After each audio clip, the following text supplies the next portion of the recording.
enough. You know, Okay. but I figure we're all gonna leave at the same I time. just didn't know if someone else was. Sorry, thank you. So welcome everybody to our Westfield Weavers Guild May meeting. I am just going to look for slides for our meeting and then we can bring it going. Yay. So let's see. Right. So definitely I need tech help from anyone who wants to. I'm so. Oh, okay. This is gonna be so awesome. Let's see, let's do what kind of view? Let's do. I saw the vibration and stuff. You have I'm gonna miss it, unfortunately. Oh, I'm so excited for you guys. So that sounds so cool. Okay, so.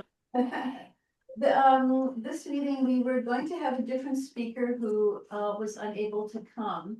So we are pivoting into talking about our guild challenge, which is weaving things that you can wear or woven wearables.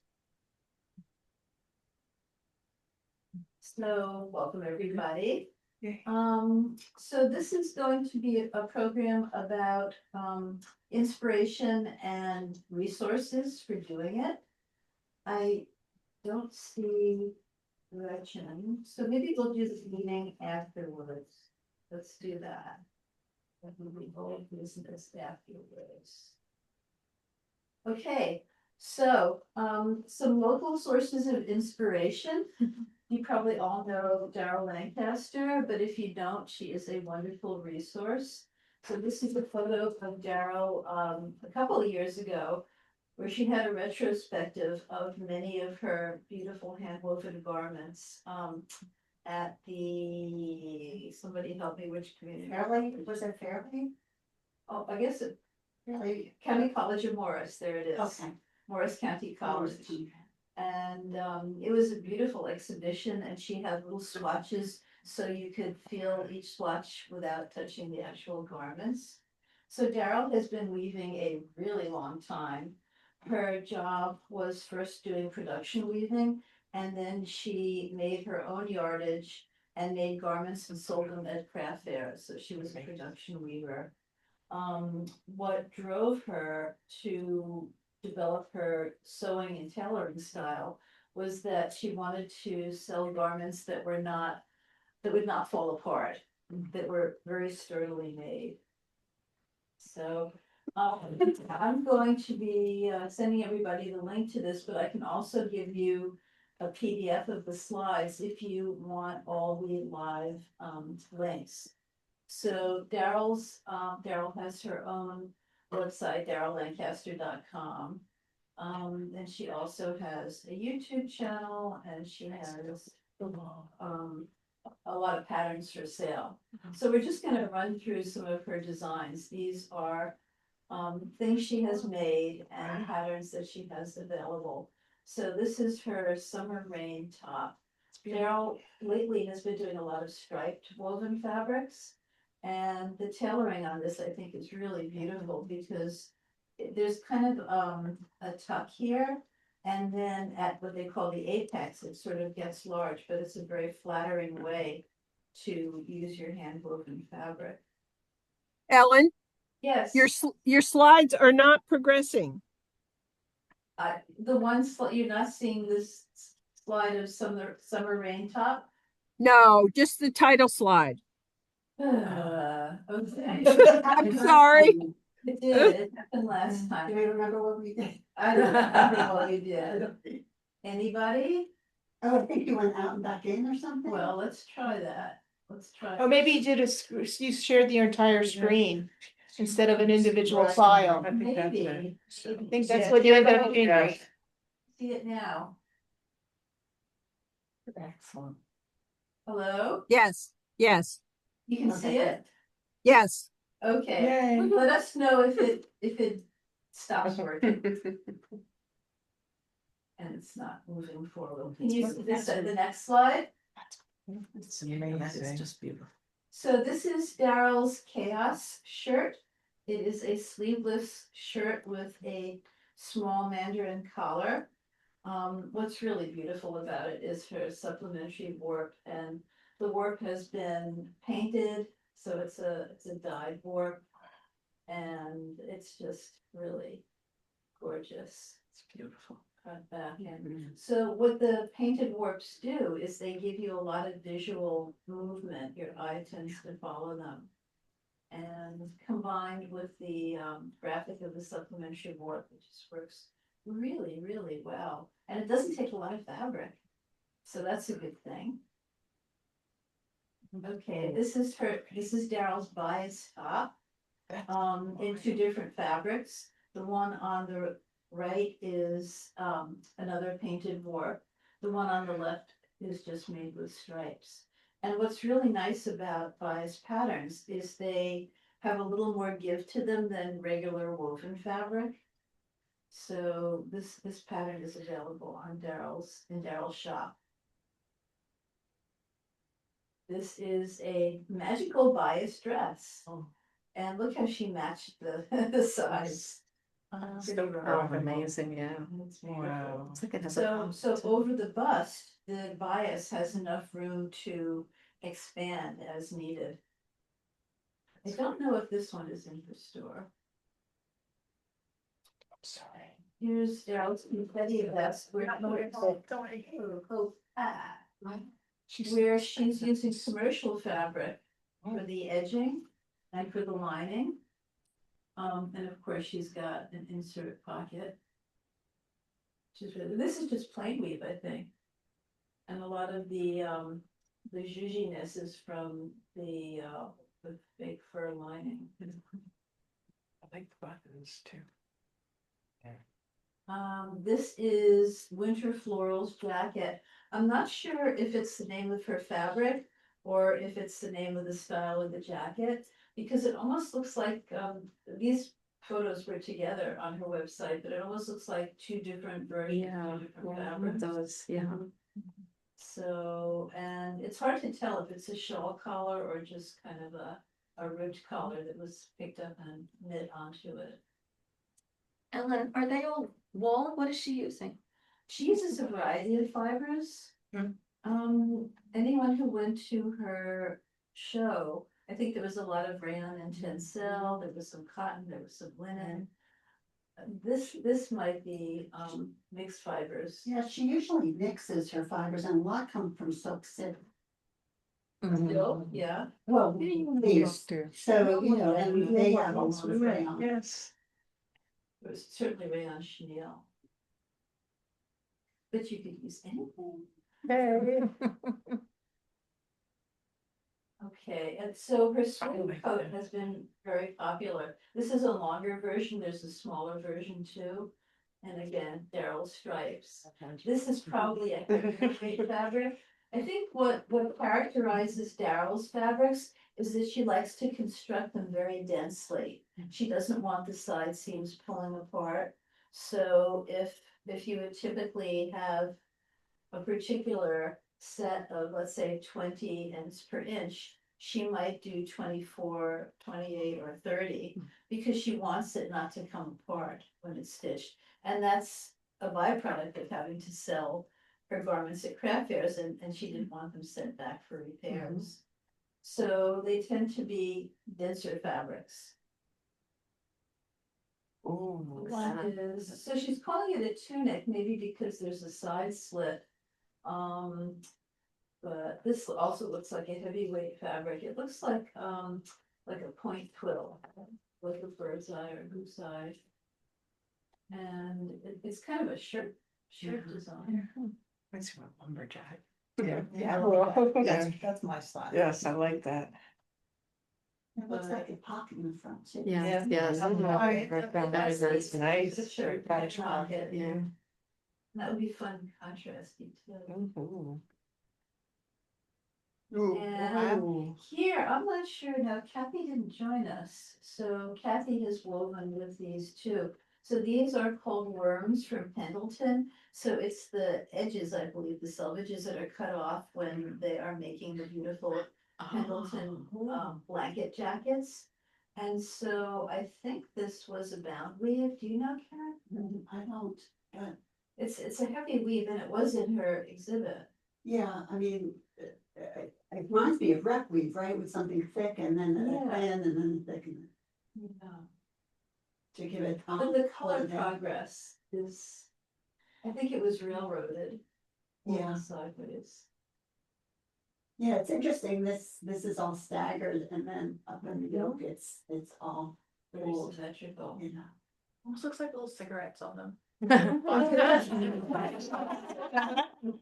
Grizzly racer. Yeah. Yes. Okay, next up, we have Jill Sanders. Yay. Nicolina Sanders. So she is the opposite end of the spectrum. She does Saori fabrics and she does everything very loose and very drapey with holes in it and, you know, it's improvisational weaving. So hers are not over constructed. They're very loose, they're very drapable. There's a few places you can view her garments and her students' garments. She moderates a Ravelry group called Weaving in the Saori Way. And they have a subheading under that of Saori garments. And so people are always posting pictures of what they're making, where they got the pattern, how they did it. So it's kind of one of those things where when you can't sleep, that's fun to look through. Also, Jill has an Instagram for her business, Saori Santa Cruz, which Andrea has been to.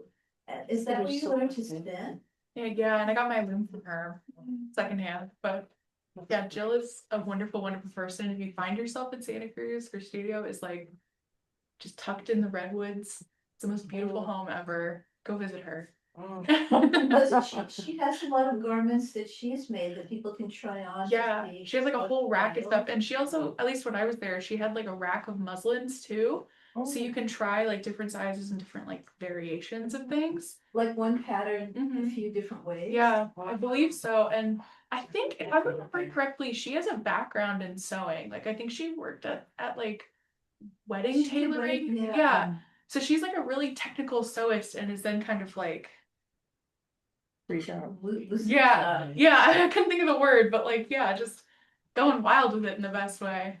How hard is it to get to her? You definitely need a car. Like So where would you fly into? probably San Francisco or San Jose. And then Then drive take a from there? car. It's kind of direct, like in the sense of it's a rough highway, but it's like a famously challenging highway. But once you get into the redwoods, it's like the most beautiful forests, Challenging because it's just windy or fast and windy, and but it's so worth it because the second you get in the forest and you see her home and you see her art, it's just the most delightful experience. It makes it worth it. So I think on this slide, there's her blog, which is Centering with Fiber. Let's see if it's on this one. Yeah, Centering with Fiber. So she's always posting photos of what her students are doing and what's been going on in her studio. So this is, again, the opposite of Daryl. On the left is organically grown cotton that she spun to use for her weft. And a fairly unstructured with holes in it garment. But she's fearless. She just throws things together and they work. Yeah, and her thing is also her art yarn. So a lot of her fabrics feature like crazy art yarn with like beehives like this big with like little crocks and charms and like flowers coming out of them and like anything you can imagine. So like a lot of her garments, if you're on her website, they're worth like zooming in as much as you can. Yeah. She always does the in July, the Tour de Fleece, and her yarns are outstanding. So if you go to her blog during Tour de Fleece, I don't think I put that here. And then she's got her own, aside from the Saori group, she's got her own page in Ravelry, so you can see some of her work. So the photo on the right is one of her students exploring color in her studio. And these are some of her garments, which she keeps in her studio so everybody can try them on. For the Kelly green jacket, she said she always wanted to make a Kelly green jacket. So she did. So more very drapey, very improvisational. And sometimes she'll take a garment and cut it up and redo it. Like I think the center one was longer and she folded it up to make pockets and make it shorter. And this is, I mean, I thought you would like the colors of this one. This is her Big Sur Ruana, which is almost like a poncho, but it's open down the front. Were you making one, Kathleen? I love those types. I thought you were planning But, on making. oh, yes, I'm planning, but Okay. when, Planning. we'll never, yes. Oh, here's her art. Sorry, I jumped the gun on that. So she sells different spinning wheels, a lot of the Spinolution wheels. But her art yarns are just outstanding. So of course, they're beautiful to look at just as is or to wear around your neck, but then she takes them and makes things out of them. So I thought this was really cool. She does a very narrow warp for plain Yes. weave.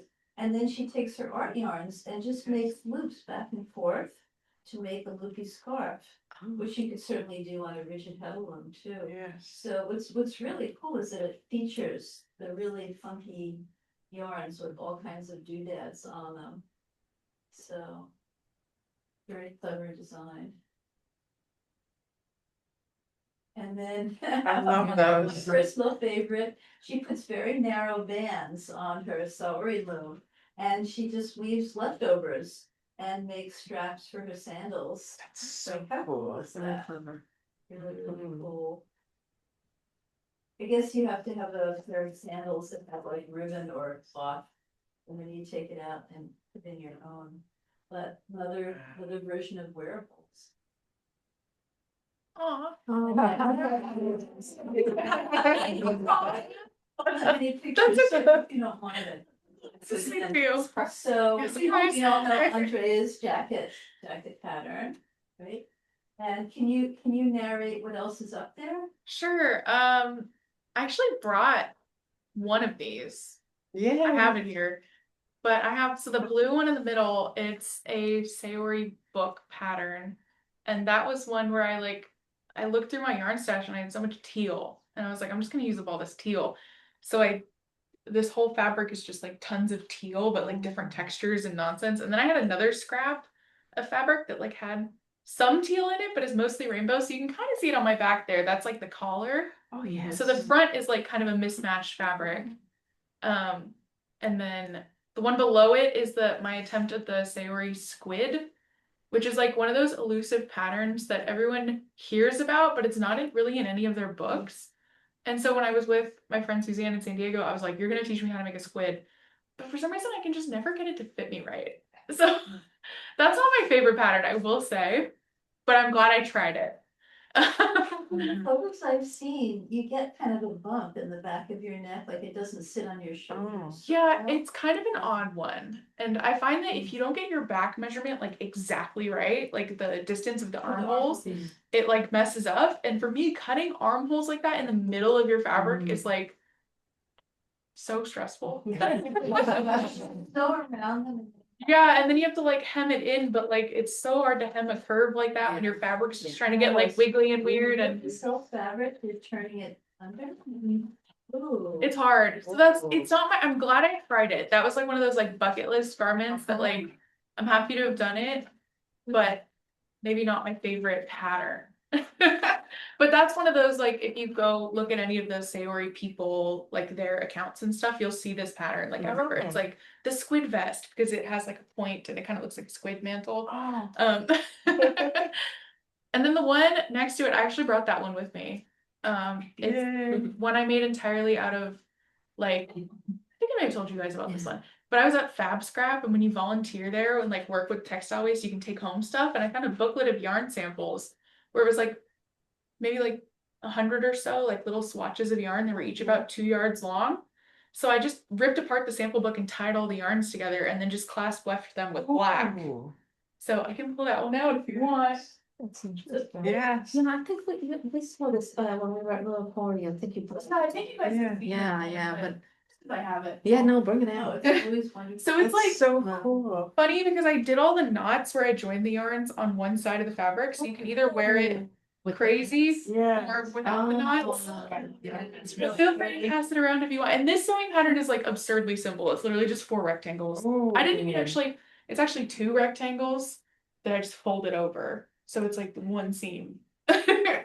Is the seam along the shoulder or? It's center down back? the back. Oh, here, that's. It's like I a didn't mean to. iguana, Go ahead. I was- but a shorty. Oh, It's all the fabric I had, and I really wanted to wear it. So I was like, I think this might be my only option of garment. So It's so what very is good. that for? It's so the warp, fun. I think, is black cotton or it's black bamboo. But the weft is definitely black bamboo. Ooh. It looks nice and drapey. It has Yeah. really nice drape. It feels. This is my first time working with this yarn, and I like fell in love with it. This is really. It's from Webs, I think. It's just their like bamboo coned yarn. Ooh. It was fun to work with. So if you haven't already, you need to watch Andrea on YouTube channel. So many really fun videos. Yes. Thanks for the shout. And I also put your Instagram, but I didn't put your Patreon because I think if people go to the YouTube, they'll. Yeah, they'll see find the everything. links. See the Thanks. links there.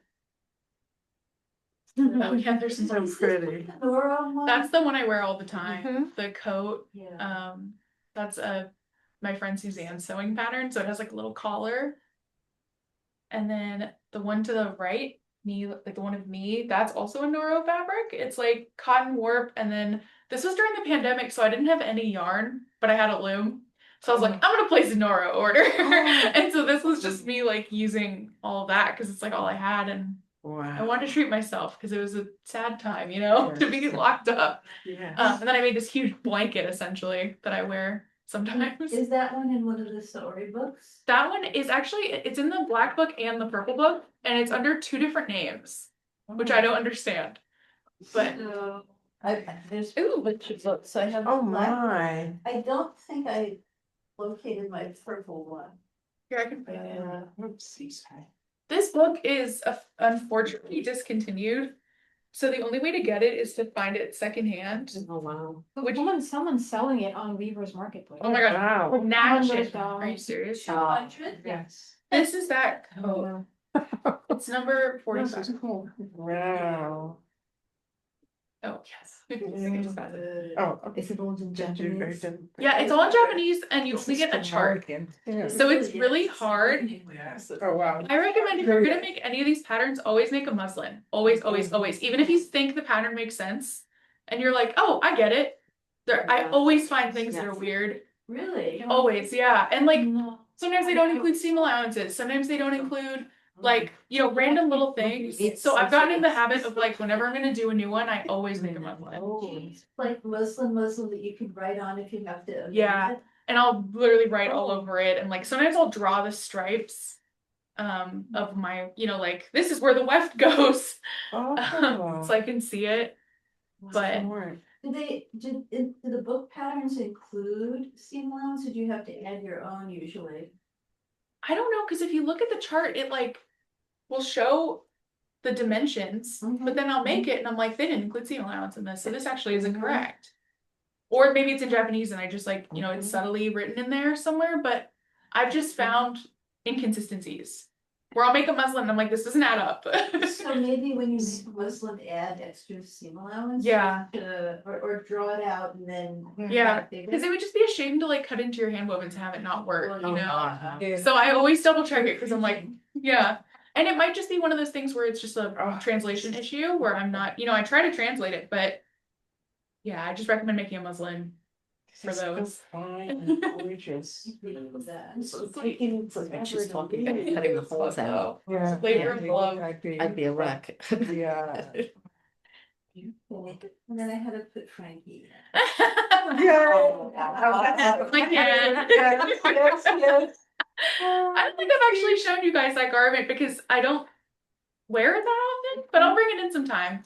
But I had extra. Frankie's dress. Too. This one is where I was trying a traditional sewing pattern, so it created a lot of waste. And so this one has like traditional sleeves and like, Yeah. you know, shaping and darts and whatever.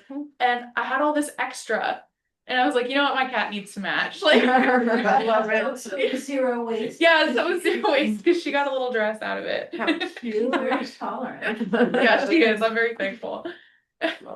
Beauty That orange is the color of my parents' house in Florida when they lived there. I used it as a backdrop for a lot of photos. That's the inside.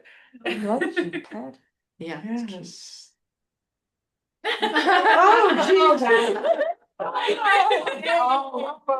It's a workshop that I'm going to taught for us in Oh, March. no, Diane's taking a picture. Forever. Making the fabric and then finished garments.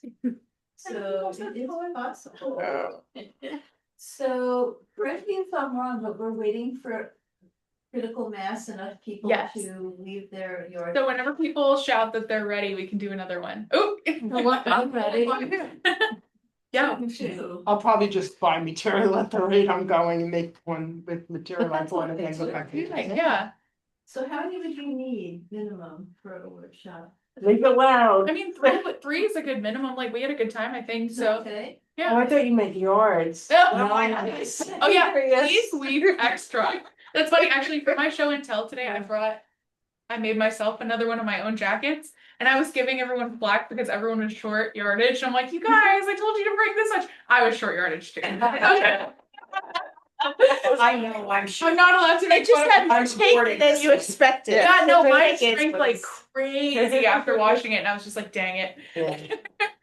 So you measure it before and then after you wash it too? So or- when I asked for like I think I said 4.5 yards like minimum, that's supposed to be like after washing. Yeah. Yeah. That's like how you much know what? I fabric. didn't even think about that. Yeah. Because I measured it before I washed it. Yeah. Sometimes I- fabric shrinks like crazy. It And So many that's what happened to mine too. What's Yeah. It was like 3 yards. What if you melted yours? So I'm sure it just like Yeah. Yeah. But I liked it felted. I really liked how that turned That's the out. one that's out of print. It reminds me of a rug, like I'm wearing a Yeah. rug. but it's cozy. Yes. Not in this weather, but. in Yeah. the winter. Mhm. So yeah, I'm excited for the next one. So whenever Yay. people are ready, let's do it. We'll put a date on it. Let's get a date. Let's Gotta get a get my date. ditching mine. We'll save it, you could use it for. I'll do something else with it, but I know it's not wide enough. How wide is it? It's 13 inches at best. Earlier on, it was. Can weave another little piece and we can Tetris things together.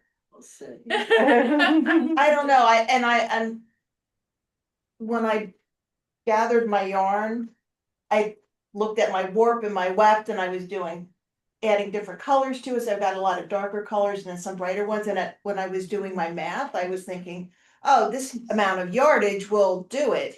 Problem is, because my darker colors I'm doing much wider, and then the brighter colors are more accent, I'm not using as much, Yeah. so I need to invest in more dark yarn to finish it. I'm about probably a little more than halfway, and I don't really want to put that much money into it I mean, if at this point, because I know it's not wide enough, and it's the first time I used the loom. So I warped it wider, but I was pulling too tight, so I pulled it too far in, and I've loosened up, so I went out about another inch, so I'm only at about 13, and I worked it to, I think, 16, so it's a little bit too, I know it's not. So if you look at Leah's jacket in the picture, you like she has an accent panel Yeah, where we kind of like mix and match fabrics. So if you want to give that fabric a shot, no pressure. You I'll see can when I get totally it off. Make a yard like a part of the yardage with all your favorite, all the bright, all the crazy, the extras that you have, and it can be like an accent panel, Yeah, yeah. which would be really cool. Well, maybe I'll do that at the Yeah. end, like after I run out of my dark stuff, maybe Don't I'll buy more, just like have fun What with what you have. color is it? What did I buy? It's Madeline-Tosh, it's merino. I wonder if we could contribute dark colors to you. What size is it? Is it I'm using worsted, worsted?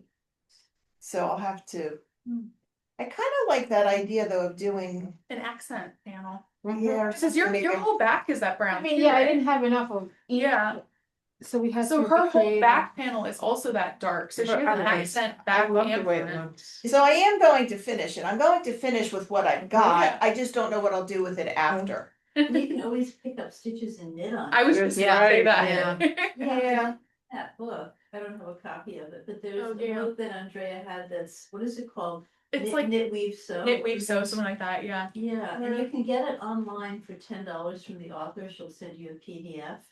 Yeah. I'll see if I can pull it up. Or I might make tote bags and everybody gets one for Christmas. Oh. I don't know, I'll have to see when it comes off, how big it really is, how long it is. Yeah, after I have a watching- feeling it's not, it may not be long enough either, I don't know why though. Well, if you have any kids in your life, we can make them a jacket. Yes, like. It's good for, cause it's so narrow. I remember seeing the book, it's out of print, right? It's not in print, but you can buy a copy of it as a PDF from the author. And she's very good communicator. Yeah, right. Okay, so we're going to say goodbye to Pick. Andrea. And we're Bye. into another source of inspiration, Sarah Howard. So Sarah Howard is from the UK, and she weaves everything on her rigid petal loom. And she has an Etsy site where she makes patterns of a lot of the things that she's designed. And you can either buy the hard copy of the pattern. I don't know if she's selling digital at this point. But so I thought we'll watch a couple of her videos. The one that I think is really helpful is called Where You're Weaving, Cutting Without Fear. So I'm gonna go back to this slide and see if it'll link it for us. Because she has a technique where she washes it, of course, and presses it. She does a lot of record keeping. But then she uses a woven fusible and cuts little strips so that you can put it around the edge where you're stitching. So it's reinforced. So it's sort of like the best of both worlds. It's a looser woven than Daryl's, but it's not quite as loose as Jill's Saori. And they hold together really well. And she's got really, really cute patterns. So let me see if I can link from here right now. Let's see if it'll let me do that.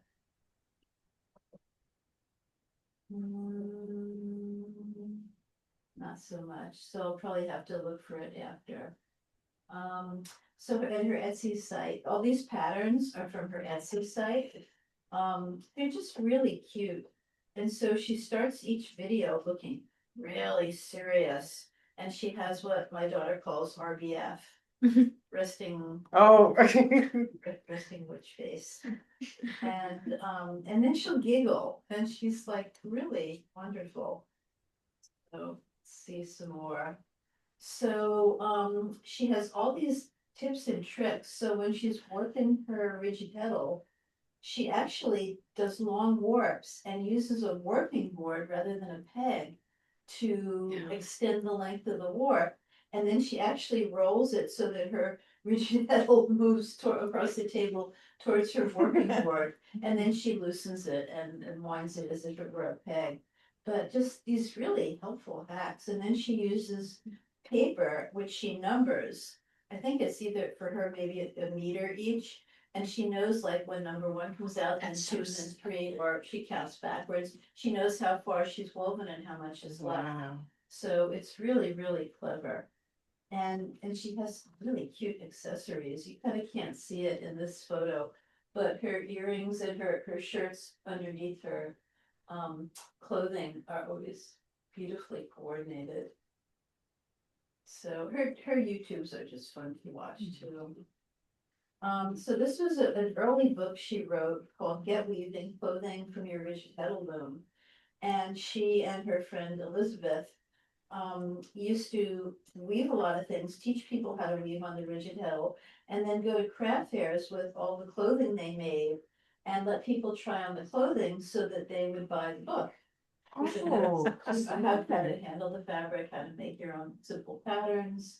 So it's very, very cute. And I think on some of her videos you get to see what they did at craft fairs. So these are some pages of the book. So she gives you illustrations, she gives you her inspiration, she talks about what yarns she uses, how much of each. She's very good at record keeping, but her goal is also 0 to minimal waste. So you can see on the right where she's laying out either a shirt or a vest. And it's really engineered at 12 inches wide to have very little waste. And then the waste that she does have, she patches together and uses it for pockets and different parts. So very, very cute.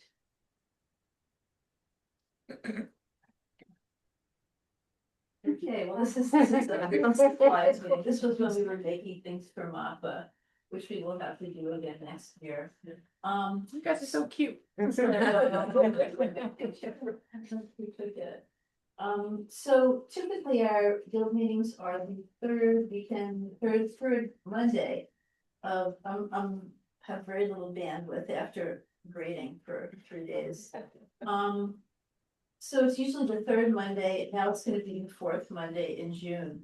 I'm trying to get Yvette Lucas to come and do echo printing with us, but where she has her studio, the guy sold the building and she's scrambling to find another studio. So she may or may not be able to do that for us in June. If she can't do it in June, we're gonna talk about either over the summer or in the fall.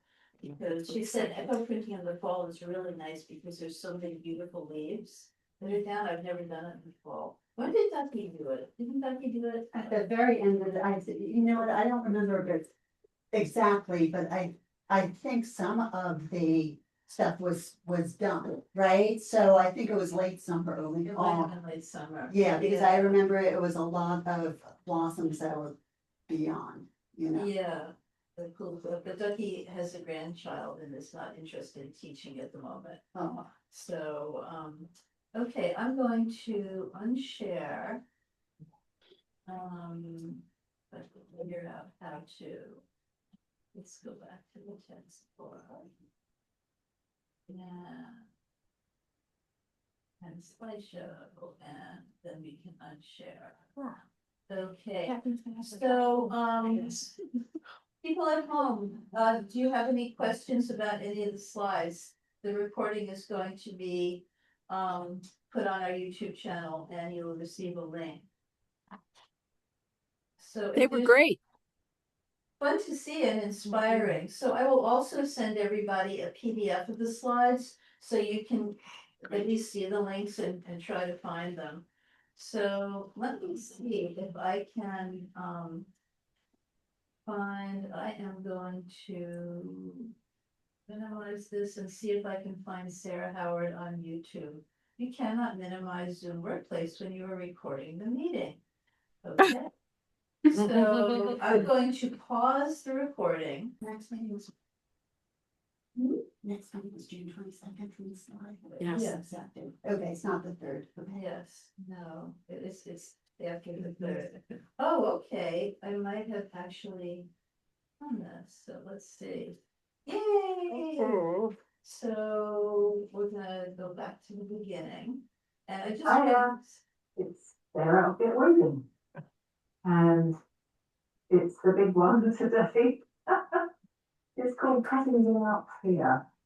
It's the thing I get asked more questions about than anything else. How can I cut my fabric, my hand-woven fabric, without it falling to bits? So that's what this is all going to be about. I do have booklets, Cutting Without Fear. It's in my Etsy shop. It's also available as a download, which obviously you can print at home, which might suit people a bit better. I've made my mock-up. Got that here. I know it fits. It is good. I've got my fabric. That's all laid out here. So It's beautiful. been washed and dried and measured. I'm making this pattern. P001 with short sleeves. The original one was in cotton, a sleeveless one. But this is wool, so I'm making it a bit shorter, otherwise I'm going to be too hot. I've got my project sheet, all filled in, up to date. I'm really pleased because I have very little of the handspun yarn left, which is great. So, what we're going to do is cut this top out and show you our magic formula, if you like, how to stop your fabric from fraying so that you can sew it, wear it, wash it as you would any other garment. So, Here we go.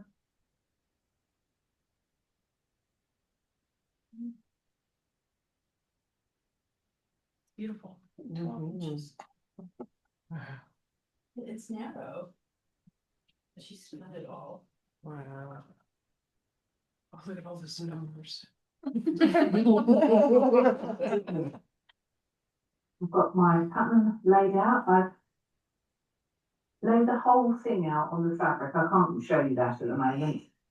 But I have plenty, and I think I've actually got enough in pockets.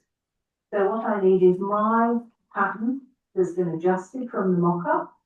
I've also got the pattern booklet, and on page 3, it's got the layout. I've actually changed it slightly so that the pieces fit even closer together, because I don't like any waste. You need a pair of scissors, sharp scissors that really you only use for dressmaking. You need pins. I like these ones with the like pearl heads on them.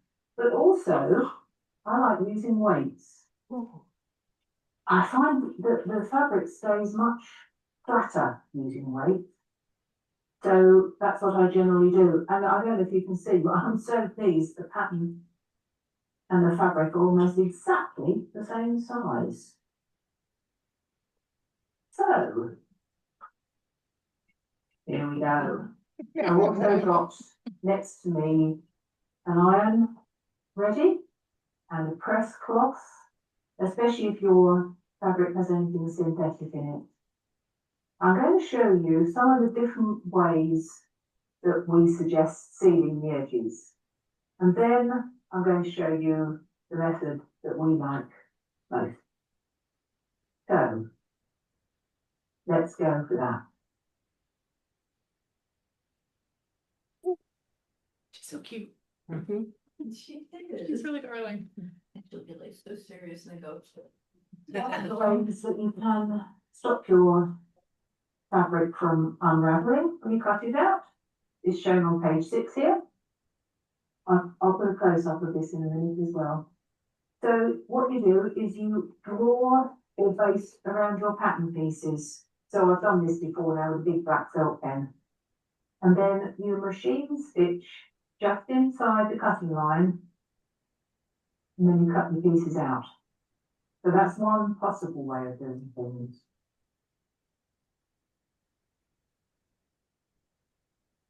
That's exactly what I did with this fabric. This was woven with a variable reed.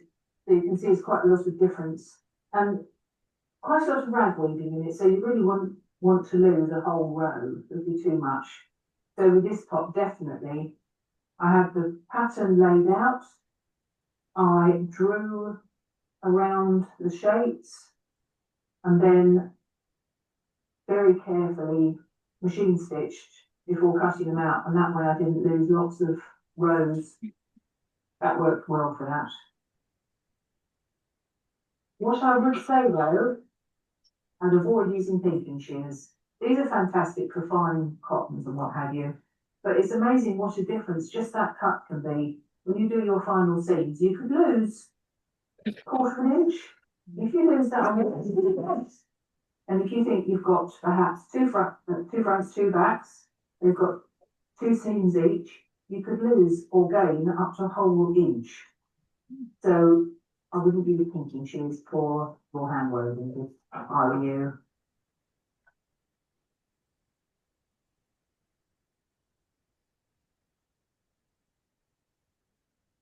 Now another thing that you could try is this. That's seam tape, and that's nice and firm. So that is stitched along the seam line. That stops your fabric from stretching. And then the edge is overlocked. So cut it out, stitch your seam tape along the seam line, and then overlock the edge. Can you see how pretty that is though? If you don't overlock, if you don't use seam tape, if you just overlock, really, really likely that it's going to stretch. So you definitely need something, and I sometimes find that just stay stitching on its own isn't enough. I do know somebody who doesn't like some of the other methods, so I was going to suggest that when she cuts her garment out, she puts seam tape along the seam lines, just so that they don't stretch. It's amazing what a difference that can make.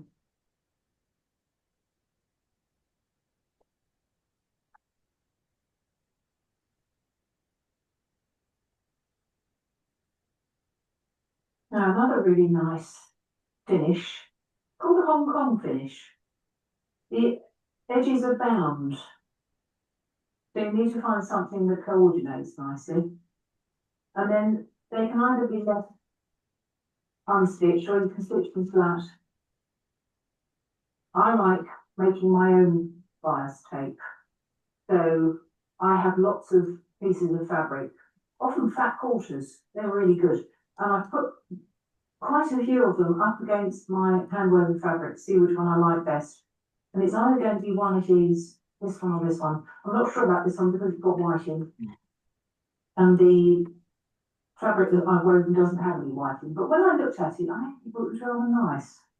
I'm going to show you how to make your own bias tape in another video. But basically you need one of these little gadgets and a piece of fabric cut on the bias. These are made by a company called Prim, Prym, and you can get them in different sizes. I think they look much nicer than just a plain colour, which can look a bit harsh.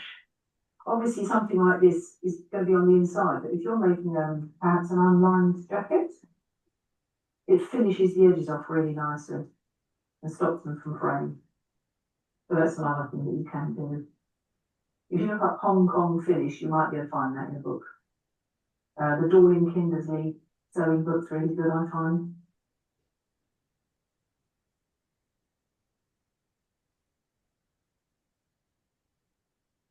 And last but not least, our favourite is to use strips of iron-on woven interfacing. Bit of a mouthful, but there we are. I buy this by the metre and I get it medium weight. So I've got black, cream, white, and I'll use whichever one seems to go best with the fabric that I'm making. So the one I've got at the moment, I'm going to use black. So buy it by the metre. I use one called Stay Flex. It's in the name. It's essentially muslin. Michael's has it. with glue on one side.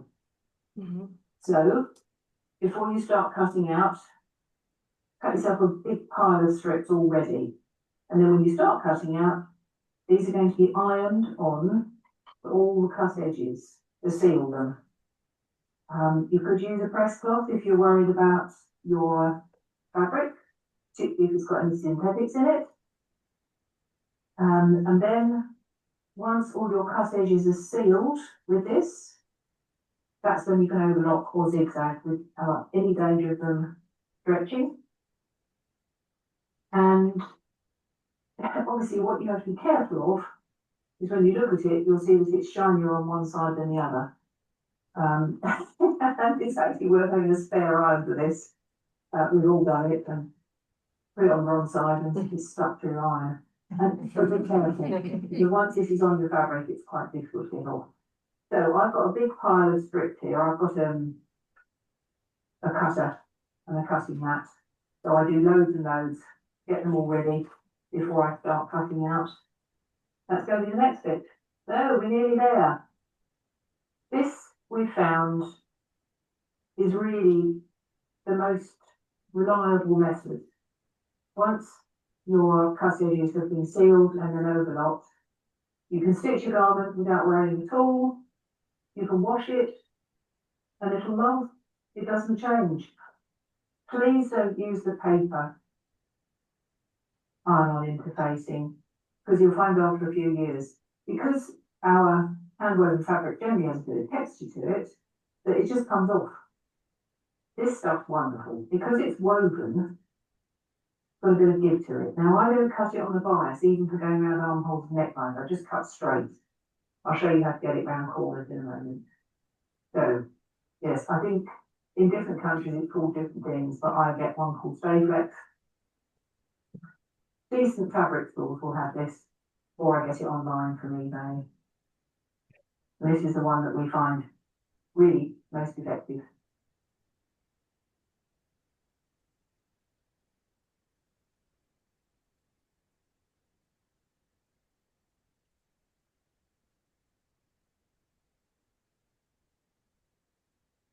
Snip, snip. Twice, cut once. You've probably heard it before. Now, at the moment, I'm cutting out the right front. It's written on here. I want the right front, left front, the right back, the left back, 2 sleeves. With my fabric, it doesn't have a right and a wrong side. So if the worst came to worst and I cut out 2 right fronts, it wouldn't matter. I could just turn it round. But it's not really the best way to start. So I label everything as I go along. What a lovely noise, and that's sharp scissors. Beautiful French. So that's one end cut off. Around the armhole. Yeah. I've designed all of my patterns so that there's very little wastage.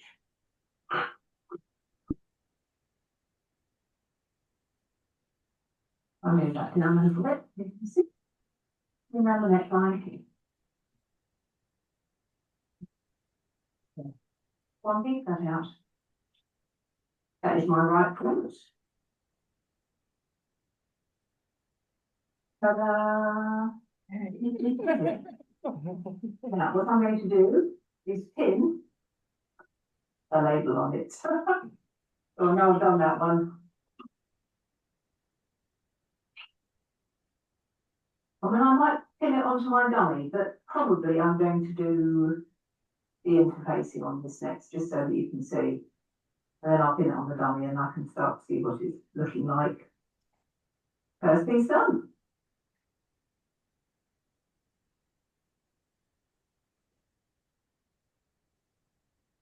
Okay. Normally I use an ironing board, but I've got a cloth on my table here for a moment.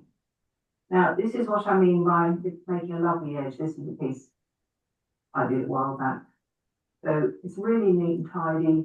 There's no stretch to it. That's the right side. Wonderful stuff. So I cut strips that are wide enough to be held within the seam. The only time I change that is if I'm doing a binding around the neck, and sometimes the inside of the garment would show, so then I make it slightly narrower. So I've got my big pile of cut out strips.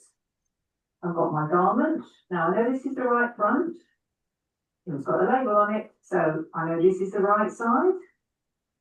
And I'm going to put the iron-on woven interfacing on the wrong side.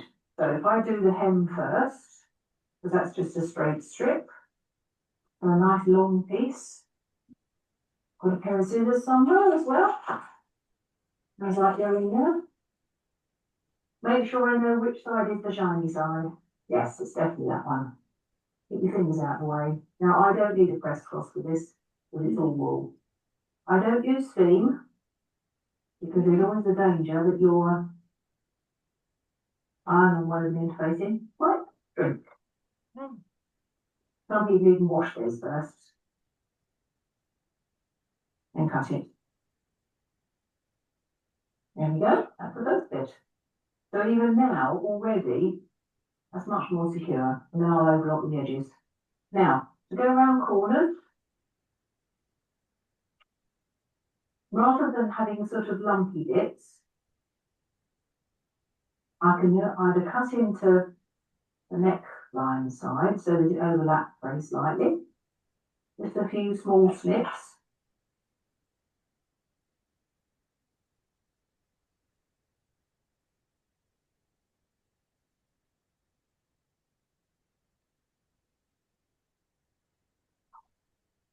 That lies nice and flat. I like that. Yeah, that's pretty cool. Or I can cut on the garment side, We should get like which feel opens it. it out very Because I slightly. wonder how thick it makes your hems.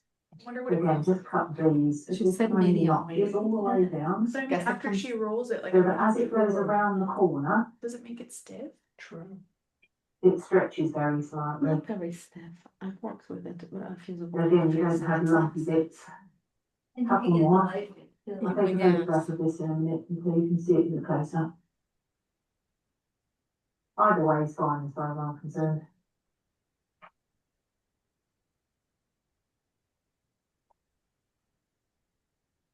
Just like the skin off. She's sort of just, Like yeah, you could do for the shoulder. she does overlock the ends. Just Just use checking again. You can zigzag.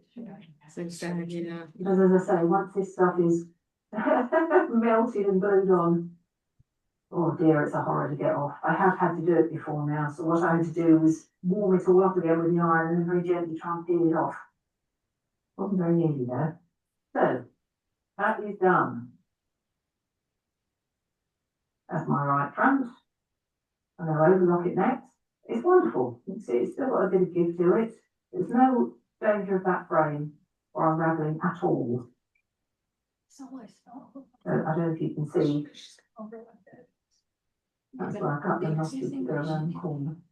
Yeah, that's. I will play like that.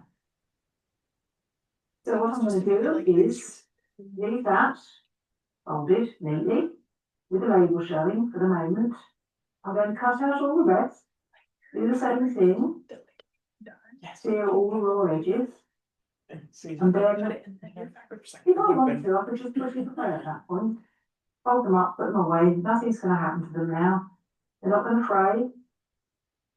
Rather than doing the interfacing for one piece and then overlocking it, and then interfacing and then overlock. So I think probably what I'll do is I'll interface all of the pieces, so that's 2 fronts, 2 backs, 2 sleeves. And then I'll use my overlocker. I have 2 overlockers, one's threaded with black, one's threaded with cream. So obviously I'll be using black for this one. It's just nice. Just so that it looks nice. Right. More cutting out.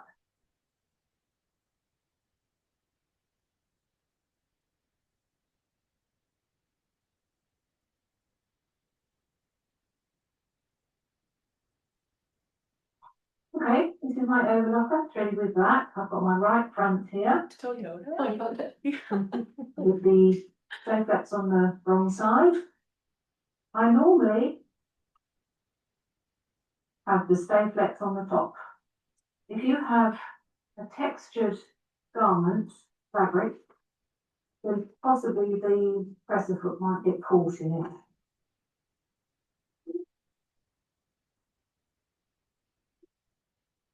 So, close to the edge as possible. I really don't want to lose anything. All it's doing is it's tidying up those little rough pieces. I go slightly beyond it, and then I can turn it round easily.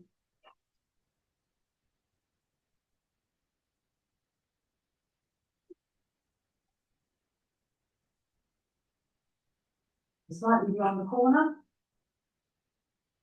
around the armhole.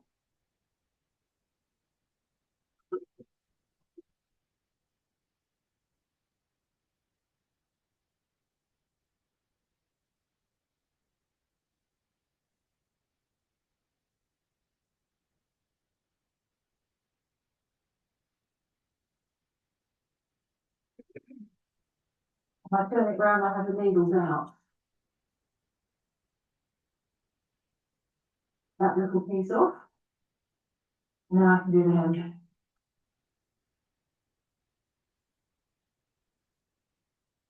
So I'm going as close to the edge as possible.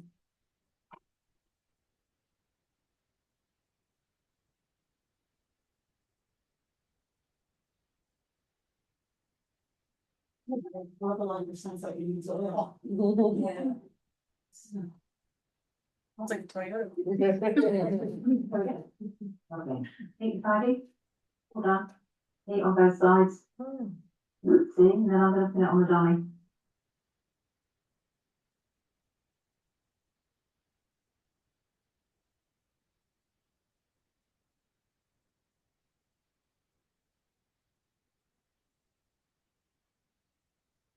Right, all cut out. This is all that's left. So, these bits up the end were from around the neckline and the armhole.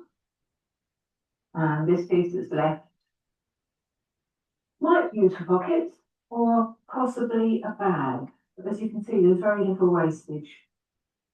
Now the sleeve I cut sideways, which sounds a bit mad, but it fits the pattern so much better, fits the fabric. So that's as shown on here. So the length of the sleeves is the width of the fabric, and that way there's hardly any waste. And they look absolutely fine. So it's all on the dummy now, that's the back view. I'm really pleased. I love it. Turn it around. You can see I've left all the labels on. This is the front view.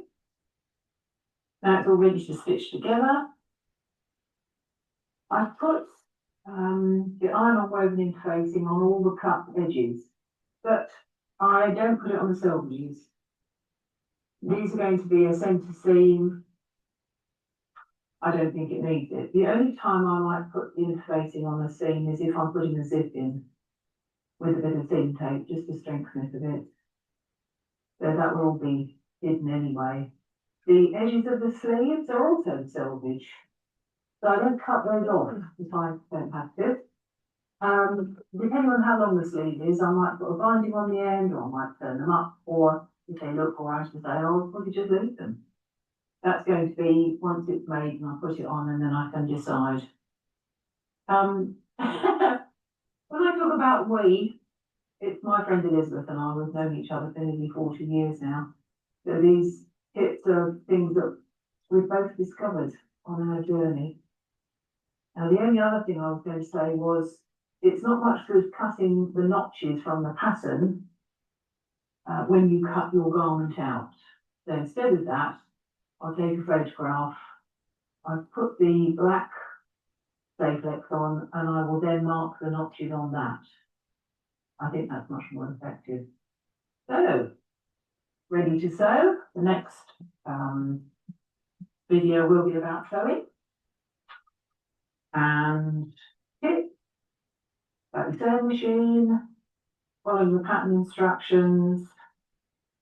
Today I am wearing the R009. It's a pinafore dress, which is one of my favourites. Thank you very much for watching. See you again soon. Yeah. So if you just Google Sarah Howard, who's got lots of very cute videos. So let's stop sharing. And for the next portion, we're just going to talk about and show some books. So I think that, okay, so those are two Saori books. I'm going to hold them up for people at home. So this is the black book, right? This is the black Saori book, and it has illustrations of layouts. It has the garments. Am I holding it? Do I have that? Yeah. It has. Do you remember what number yours were, Andrea? The Marguerite was 45, the big coat. Okay. They actually have in that book a jacket really similar to the one I teach, except the way they do it is shocking. So you'll see what I mean if you look at it. But so there's one in there.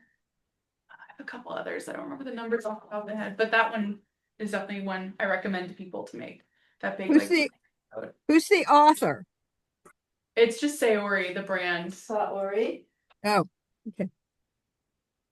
And then I don't know the name of this one. I think people just call that the blue book. Okay, well, Like this is the blue book. And it has very cute illustrations, and you can find different patterns. It has very simple, I think the placemat one is in here, where you're just, but there's very cute ones. The other two are probably by my nightstand. That's where you'd have a rectangle with armholes cut out, a little bit like the squib, I think. So is this one still in print? that one is, I believe so. You can get a lot of these through Jill's Etsy page. Through who? Jill's Etsy page. Oh, okay. Yeah, This Saori Saori Santa Santa Cruz. Cruz. I'm pretty sure you can buy all of them from her except for the black book. Which book has that, Andrea, you had made it with, rectangle, you sew it, the seams across the back, it's like a shrug? That one's in the purple book. The You mean the one where it's literally just like Yeah. a rectangle with two? Yeah, that's the purple With book. just like, Mhm. The purple book is their like how to weave 101 on a story loom, but then in the back I think there's like 15 patterns. And that's one of them. is And that coat still is there. in print? That one is in print. Yeah. And that big coat is also in that book. Okay. Yeah. And the margaritas too. That's the I think. big coat. They Oh, call that's it the Marguerite, and then they also have it in this one, and they're slightly different, but it's the same concept.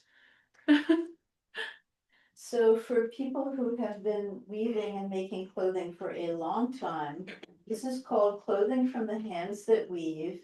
It's by Anita Luvera Mayer, who was mostly known for doing embellished fabrics. So she was looking at traditional garments all around the world and riffing off of them, but she does a lot of handwork on them. What's interesting is that she'll show you, I know it's hard to see, she'll show you different necklines and different treatments for the arms and armholes. So a lot of these books can be borrowed interlibrary loan, because libraries do have them. We'll pass this one around here. Go libraries. Oh, libraries, yes. And this one, I'm not familiar with the author, but it's called Fashions from the Loom. A lot of these were available when I started weaving, and everything was very rectangular. And at the time, the reason I went to FIT to take classes, I wanted to add into my fabric to tailor it rather than make rectangular things. So, but now it's This is a book by the publisher of Threads, and it's jackets, coats, and suits, kind of along the Darrow lines. I don't know if it's still available, but it talks a lot about the details, like maybe two-piece sleeves, three-piece sleeves. So this is more fine tailoring, if that is what you want to do. It's really tailored. This is really cute. Yeah. This The most is stands issue of Fred's magazine, and this is the NOH, no coat, designed by Bonnie Cashin. And I'm gonna get the acronym wrong, but the Weavers of the Pacific Northwest had a no coat challenge, NOH, like the no dancers in Japan, had a no coat challenge where you weave the fabric and sew up a coat. And I wove up my fabric, but I could not decide if I liked the coat or not, because I made a practice one and it kind of overwhelmed my body. But you can actually from Threads get the pattern for the no coat. Yes. And then some of you might already know, there is a company called Folkwear. And they have regional garments interpreted into sewing patterns. So they have a website. You can go on the website and you can find like the variants mocked shirts. You can find Middle Eastern long gowns. And the patterns are really easy to use. And, oh, here's another fashion struggle. And then this is probably a little bit dated, but Interweave Press did an outerwear collection. What you can other outerwear jackets and coats you can sew from your hand wovens.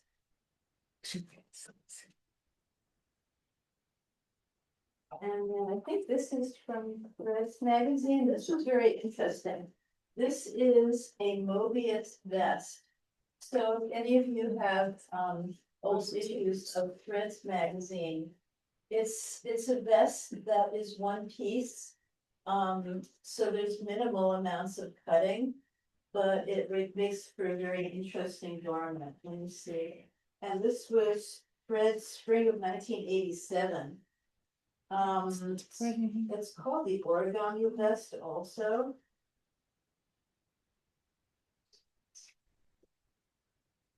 So again, minimal cutting, fairly flattering design.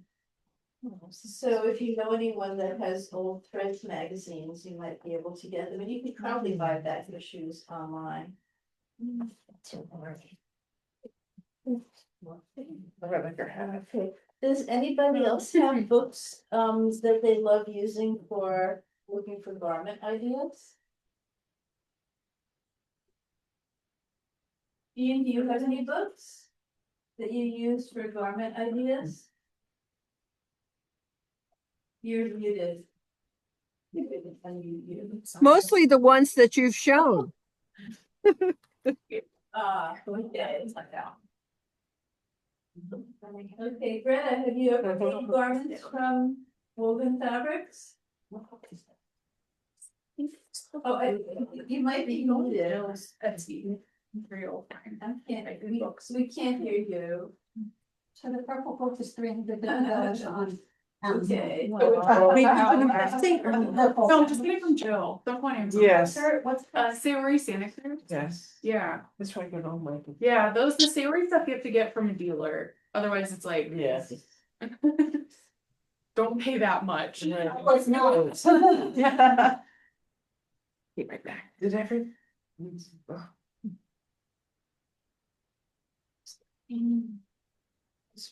Oh, good.